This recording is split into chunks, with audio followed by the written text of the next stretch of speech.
pursuing scientific research and discovery in respect, as we should, we must also be alert to the equal and opposite danger that public policy should itself become the captive of a scientific, technological elite. We've signed a climate convention on the importance of economic instruments and free markets. Were included in this mammoth Agenda 21 document and the Rio Declaration.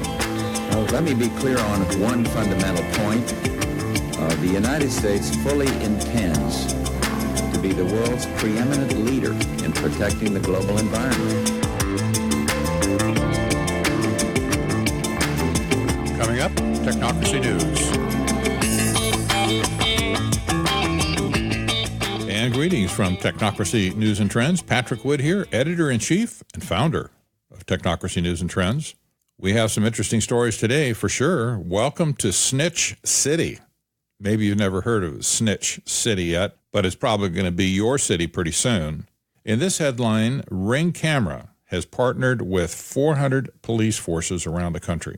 This is a disturbing story because Amazon, which is a purely technocrat corporation, they own the company called Ring, which makes Ring cameras that replace your doorbell with a camera and a doorbell, as well as other cameras that can sit in other places on your home. And they're all wireless, of course. They connect to the internet so that you can install an app on your smartphone to view what's being seen by your Ring camera.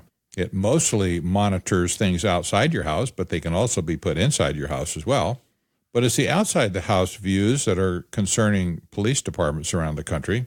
So Amazon, through its subsidiary Ring, has sold millions of these fake doorbells around the country. And in the meantime, developed a system where police departments could tie into the Ring cameras to view footage of what happened in the neighborhood. And so anybody that participates or cooperates with the scheme, their videos will be fed to the police to supposedly solve crimes or other nefarious activities. And so without any fanfare, all of a sudden, Amazon is bringing to life a police state across the country. And Amazon is not a government organization. So the article starts out, the doorbell camera company Ring has quietly forged video sharing partnerships with more than 400 police forces across the United States, granting them access to homeowners' camera footage and a powerful role in what the company calls America's new neighborhood watch. Like I said, welcome to Snitch City. The partnerships let police automatically request the video recorded in a homeowner's camera within specific time and area, helping officers see footage from the company's millions of internet-connected cameras installed nationwide. Officers don't receive ongoing or live video access, it says, and homeowners can decline the requests, which are sent via emails that thank them for, quote, making your neighborhood a safer place, close quote.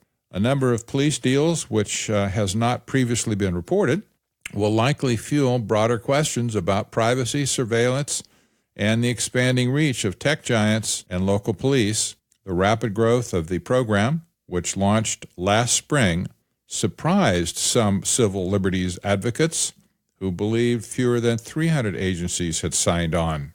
Ring is owned by Amazon, which bought the firm last year for more than $800 million, financial filings show.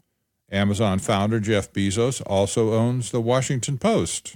Ring officials and law enforcement partners portray the vast camera network as an irrepressible shield for American neighborhoods, saying it can assist police investigations and protect homes from criminals, intruders, and thieves. Eric Kuhn, the general manager of Neighbors, that's the app, the Ring crime-focused companion app, says, the mission has always been making the neighborhood safer. We've had a lot of success in terms of deterring crime and solving crimes that would otherwise not be solved as quickly.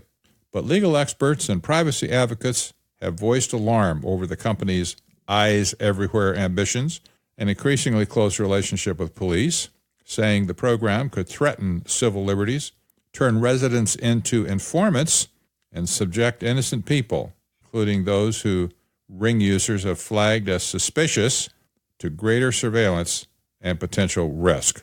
If the police demanded every citizen put a camera at their door and give officers access to it, we might all recoil, said Andrew Guthrie Ferguson, a law professor and author of The Rise of Big Data Policing. By tapping into a perceived need for more self-surveillance and by playing on consumer fears about crime and security, he added, Ring has found a clever workaround for the development of a wholly new surveillance network without the kind of scrutiny that would happen if it was coming from the police or government. And therein lies the problem. This did not come through the police or through the government. It came through Amazon's Ring. And so very slick salesmen that work for Ring went around to police departments to showcase the app, to set up the system for them to approach homeowners that had a Ring camera or that wanted to install a Ring camera and say, we've got a deal for you. You can sign up with our Neighborhood Watch program and become your local neighborhood snitch.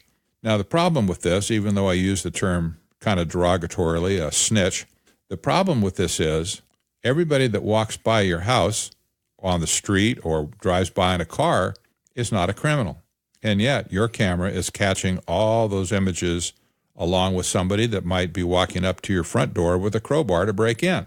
So the citizens across America have all of a sudden become associated with the police agencies that serve them. They have no training. They have no knowledge in particular of the law or constitutional responsibility, but they simply just think, oh, this is a cool thing to do. Let's just do this. And it opens the door for potential abuse of innocent citizens that happen to be walking down the street. The second story is perhaps even more disturbing. Newspeak AI, and I say Newspeak, was featured in the book 1984, where news stories and other types of literature were simply rewritten to fit the government's narrative. And this headline is, Totally Fake News Could Destroy the Internet. I wrote in my comments, OpenAI was founded in 2015 to promote and develop artificial intelligence that would benefit humanity as a whole. Instead, they built the most dangerous AI conceivable that could destroy the internet and manipulate the minds of every person on Earth. OpenAI was originally funded in part by Elon Musk, a consummate technocrat whose grandfather was head of Technocracy Incorporated in Canada during the 1930s and 1940s. So this article states, an artificial intelligence system that generates realistic stories, poems, and articles has been updated, with some claiming it is almost as good as a human writer. The text generator, built by research firm OpenAI, was originally considered, quote, too dangerous to make public because of the potential for abuse. But now, a new, more powerful version of the system that could be used to create fake news or abusive spam on social media has been released. The BBC, that's British Broadcasting Corporation, along with some AI experts, decided to try it out. The model, called GPT-2, was trained on a dataset of 8 million web pages and is able to adapt to the style and content of the initial text given to it. It can finish a Shakespeare poem as well as write articles and epithets. At the time, the firm said, quote, due to our concerns about malicious applications of the technology, we are not releasing the trained model as an experiment in responsible disclosure. We are instead releasing a much smaller model for researchers to experiment with. As a result, the released version has far fewer parameters, phrases, and sentences than used during training. This month, OpenAI decided to expand the parameters, offering a much broader database of training data. Tech news site The Next Web said of the update, this one works almost good enough to use as a general artificial intelligence for text generation. Almost, close quote. Article author Tristan Green added, I'm terrified of GPT-2 because it represents the kind of technology that evil humans are going to use to manipulate the population and in my opinion makes it more dangerous than any gun. The BBC decided to test the system by inputting the first few sentences of a recent story, appropriately one about AI. We began the first sentence of the real story with this: Chinese search engine Sogou is creating artificial intelligence lookalikes to read popular novels and authors' voices. Here's what the text generator came up with to complete it. This is a quote. According to the researchers, this method of reading is not just the brainchild of Amazon Kindle users. Users of Android devices are also a notable market for fake reading. There are several theories to explain this. Firstly, the device in the user's hand is different from the tablet or computer they are reading on. Secondly, the device used to access the internet might be tampered with in some way. A third reason is the user may just copy and paste content directly into their virtual characters. However, another explanation is that the device does not have voice recognition capabilities at all. If this is the case, then voice recognition is more advanced than Google's translation engine. As such, these users are tricked into thinking that they are reading from a real author. The book is made to sound authentic as soon as they try and read. Noel Sharkey, a professor of computer science at the University of Sheffield, concluded his own test on the generator and was not too impressed. If the software worked as intended by OpenAI, it would be a very useful tool for easily generating fake news and clickbait spam. Fortunately, in its present form, it generates incoherent and ridiculous text with little relation to the input headlines, he said.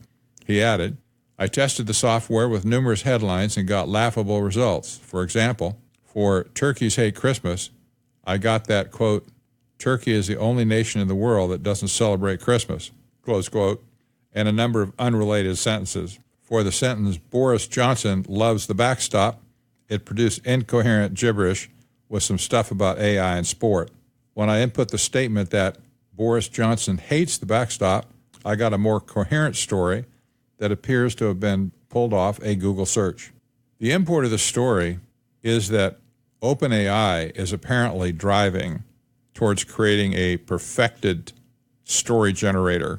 They pulled back the first iteration of their software some time ago and claimed that it was too dangerous to release to the public. The fact that they then turned around and kept working on it and made an even more sophisticated version tells you that the first explanation was bogus. Perhaps they could just not get away with it at the time.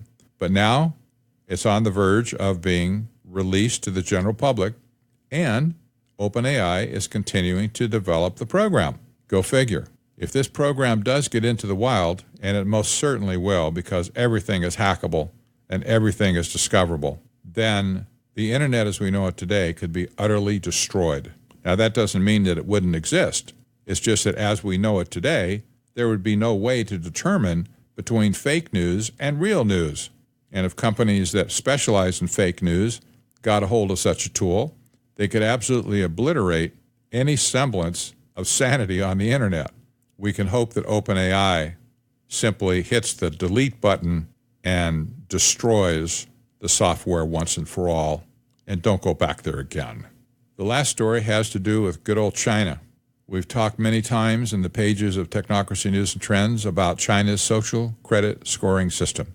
It is nefarious, it is draconian, it is dystopian, it is a pure expression of technocracy and social engineering, and there's a lot to be said about social credit scores that China is using to manipulate and control its population. But here's the kicker. China is now extending social credit scoring to corporations. That's right.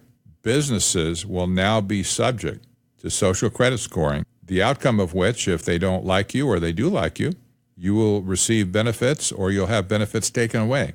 Now, you might say at first glance, well, good luck with Chinese companies. Who cares about them anyway? If they have a dispute with the government, that's between them and the government. But let me tell you, how many foreign corporations, including many based in the United States, operate in China? Those corporations will also come under the umbrella of social credit scoring, and they will be treated on equal footing with companies that are native to China. I wrote in this article, as a technocracy, China must apply social engineering to everything, everyone, everywhere, and that includes corporations as well. This makes perfect sense, by the way, for them. Corporate punishment for perceived bad behavior could be devastating to Western firms. When technocrats in the U.S. pick up on this idea, firms who don't measure up on sustainable development, for instance, could be forced to comply by threats of being shunned out of business. For instance, permits could be denied or revoked, access to critical services could be shut off, etc. This article states, foreign businesses in China are ill-prepared for the tough sanctions and constant surveillance demanded by a social credit system to be rolled out this year, a European business group warned Wednesday. Under the new system for ranking businesses, both foreign and domestic companies will be required to install surveillance cameras in their premises and share the data with the government. They will also be rated on their tax record and compliance with a range of existing laws, including customs or environmental regulations. Those who violate rules will be placed in blacklists and subjected to immediate and severe punishments, the EU Chamber of Commerce in China said in a report published Wednesday. The sanctions are not limited to penalties, but also include more frequent inspections, customs delays, not getting subsidies or tax rebates, and public shaming, the report said. The corporate social credit system could mean life or death for individual companies, said Jord Woodke, president of the EU Chamber. He continued, the overwhelming absence of preparation by the European business community is deeply concerning. Each company operating in China is already being assessed against at least 300 different specific rules, ranging from emission levels to workplace safety and complaints against their products on e-commerce platforms, the government documents showed. Beijing plans to combine all these different ratings into a single database by the end of the year, said the head of the Berlin-based consultancy Synalytics that co-authored the report. A single score could mean that a company is penalized across China for a slip by one of its regional branches. Companies will also be wrapped for working with suppliers or partners with bad social credit. The system will also involve the unprecedented demand that all businesses have to install surveillance cameras in their premises and transfer huge amounts of data and footage to government officials. Dozens of companies have raised concerns about the sheer volume and depth of data that needs to be shared with the government, said Conrad. I cannot encourage you enough to read this story 2 or 3 times to let it sink in on what's happening in China. This is exactly the dystopian picture the Technocracy News has been warning about for years now, and China is perfecting it. They're making an art form out of it. So a foreign company that operates within China, just to set the record on this again, will be forced to install internal cameras in its own offices and factories and plants, etc., to transmit visual data back to the government for analysis and calculating their social credit score. And if their score is not acceptable, they will be punished and discredited and shamed out of business. The only other option will be for them to comply. If they want to stay in the game, they're going to have to do exactly what the government tells them to do and never step out of line left or right, and only then can they get top-of-game type privileges within the country to operate. This is inconceivable. But I will say again, when technocrats in the U.S. pick up on this idea, and they will, firms who don't measure up on things like sustainable development, for instance, or carbon emissions, or other things related to UN policies, they could be forced to comply by threats of being shunned out of business, and they'll have no recourse. They simply have to either comply or suffer the consequences. This is the very dystopia that America does not want to experience. I don't know how many ways I can say this. This kind of lunacy, which is technocracy, needs to stop and needs to be rejected in America wholly and completely. We have no in-between on this. We can't say, well, a little bit of this would be okay. No, it's not. A little bit activates the proverbial slippery slope that will eventually fall into complete social engineering for all companies and all civilians alike. And who will run this new system? Well, it's run by technocrats. In China, it's run totally by technocrats. This is social engineering on steroids. And those are the same kind of people that will run the system in America. And that's exactly the same kind of people who are creating the system right now as we speak. The previous article that we discussed about Newspeak AI is a perfect example of that. So is the first story about Snitch City, where Ring has partnered with over 400 police forces. This whole network is being set up around the country with alarming speed. And it seems like every time we turn around, some even more egregious headline appears to indicate that it's accelerating, not decelerating. We don't want to end up like China. The companies that operate in China are going to have to figure out whether they want to stay there or not. If I was a company in China, I'd be packing my bags, saying I'm out of here. I'll exist. I'll do business somewhere else. Maybe I'll get back on my feet in another country. Maybe not, but I wouldn't stay in China. Well, I'm happy to tell you, if you have listened to the end of this broadcast, that my book, Technocracy, The Hard Road to World Order, is now available as an audiobook. That's right, an audiobook. People have asked for 3 years now, can you do this in an audiobook? And there were a number of reasons that I said, no, I can't do it in an audiobook. And one was expense of hiring an actor to actually read the book. Well, guess what? After gaining experience with podcasting and with these daily broadcasts that I share from Technocracy News and Trends, I gained enough experience and technique that I was able to record the book myself in my own voice. And I did. And now it's available on Amazon. It's available on Audible and also on iTunes. You can take your choice. If you go to Amazon and you purchase it there, there is a free app that you can listen to the book. Or if you join Audible, you can simply buy it there and you can listen to it through the Audible app. Or if you are a subscriber to iTunes, you can also just look the book up there. And for those of you who are listening from outside the United States, I've already checked in Australia and Europe and Great Britain, and the audiobook exists there already on the Amazon.com website that is customized for your country. So you also can get a copy. And I hope that you do. I hope that you're able to get a copy of the audiobook and sit down with the actual book in your lap and read along in the book as I narrate the chapters. This really, really lets everything sink in. Well, I'm Patrick Wood for Technocracy News and Trends. See you next time.